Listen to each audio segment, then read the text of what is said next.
Hey, what's up? Ian here, and today we'll take a look at the Moondrop Wuthering Waves U.C.T.S. open earbuds. Price of this is $79 US, and if you're interested to find out more, do check out the unaffiliated link down in the description below. So I've spent some time with this, and today I'm going to share with you guys my thoughts and opinions about the Wuthering Waves. So let's begin first with the accessories. Now, for this collaboration, Moondrop went all out for the fans out there. Along with the Type-C charging cable and the manuals, you get an exclusive Wuthering Waves lanyard over here and a character-themed laser tickets featuring the male and female rover and character-themed badges, which is really nice. Really solid merchandise package for all collectors out there if you're a fan of the game Wuthering Waves, and it's all tightly packed in this very magnificent retail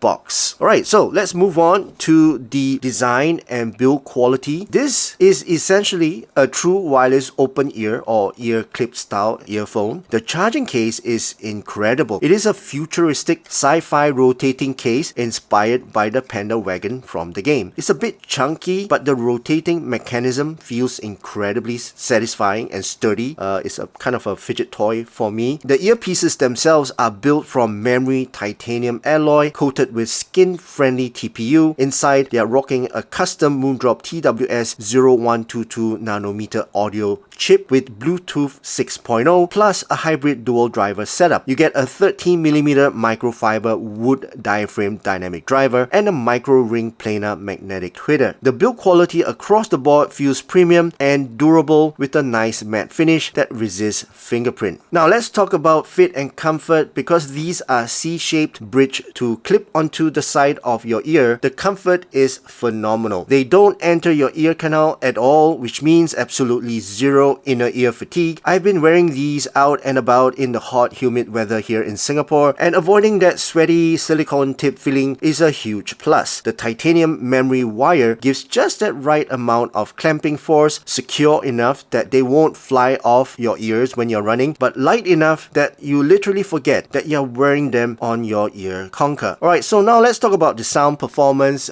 First, let's talk about compatibility. I tried this with all my gear, my MacBook, PC, DAPs, my Hi-B R4 and DACs like my Fio KA15, and because of its sound signature, I recommend pairing this with a source that supports high-resolution Bluetooth codecs. Since U.C.T.S. supports LHDCV and LC3HD alongside with standard AAC, feeding it with a high bitrate wireless signal from a modern DAP or Android phone will give you the best results. A slightly warmer source tends to pair well with the U.C.T.S, though the built-in DSP does a lot of that heavy lifting, so you don't need to worry that much. Now, in terms of tone and timbre, I would say it leans towards more of a lively, engaging V-shaped tone. Because of the wireless DSP, there is a very slight digital feel to the extreme top end, but the 13mm wood diaphragm dynamic driver actually grounds the mid-range with a surprising amount of analog warmth. The naturalness of instruments and voices is quite good for an open ear format. It avoids sounding too cold and sterile, maintaining more of a fun, musical tonal balance that works just as well for intense gaming sessions as it does for your daily music playlist. Right, so let's talk about the technical performance. First, the soundstage. The open ear design gives this an immediate advantage. Width is very wide, extending comfortably outside your head. Depth is pretty respectable, though height is relatively average. The holography and 3D projection are very good, making open world gaming and atmospheric tracks sound incredibly immersive. As for sound separation, is very competent. The dual driver setup here ensures that the bass frequencies don't muddy up the treble, keeping individual elements pretty distinct. Now, in terms of layering, left to right channel distinction is highly accurate. Imaging precision in busy tracks like chaotic boss fights in Wuthering Waves or a very dense rock track holds up remarkably well without collapsing into a wall of sound. Now, in terms of detail retrieval, thanks to that microplanar magnetic tweeter, micro details in reverb tails and background elements are well presented. Low volume articulations like vocal breaths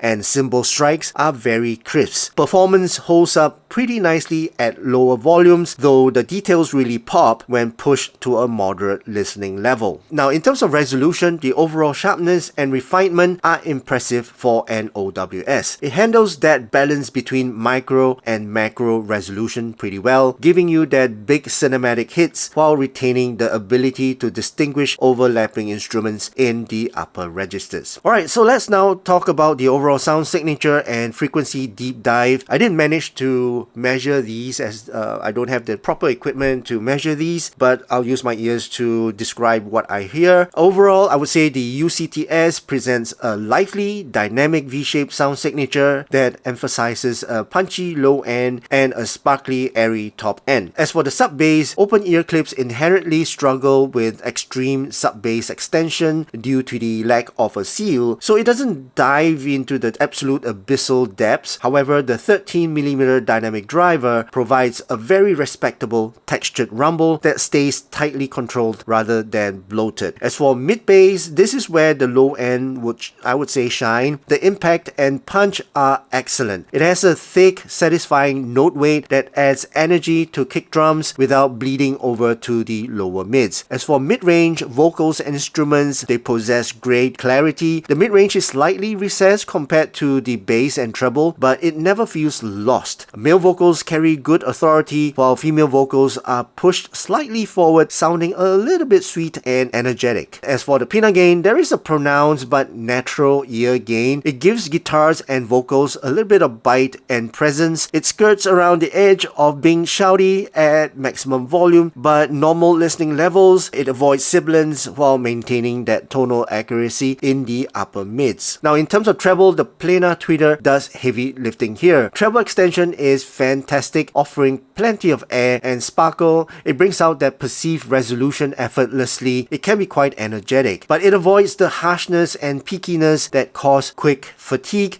making it suitable for long gaming or listening sessions. Alright, so that's the overall sound signature of this U.C.T.S. Now let's conclude with some other OWS like the Moondrop pill. Now, differences in tuning, I would say the pill is tuned to be much more neutral and relaxed, functioning as a laid-back everyday listener. The U.C.T.S, on the other hand, is significantly livelier and more V-shaped. The bass on the U.C.T.S feels extra punchier and more defined, while the upper mids are more pronounced, bringing vocals further forward than on the pill. Now, in terms of differences in technical performance, the U.C.T.S dominates in the treble region. Thanks to the planar tweeter upgrade, the treble extends noticeably farther, bringing in more airiness and nuance to the details that the pill smooths over. Alright, so let's conclude at around $80 US. The Moondrop X Wuthering Waves U.C.T.S offers exceptional value. You are getting a highly capable hybrid dual driver system, the latest Bluetooth 6.0 tech with low latency gaming modes, and a ridiculously cool rotating case. Even if you're not a big fan of this game, the open ear comfort combined with this level of punchy, detailed audio performance makes it an easy recommendation for daily use and mobile gaming. Alright guys, so that's it for my overall thoughts and opinion about this Moondrop X Wuthering Waves U.C.T.S. I hope you guys enjoyed watching this video, and if you did, please give this video a thumbs up, and also please don't forget to subscribe to my channel. My name's Ian, thank you so much for watching, and I'll see you again in my next video.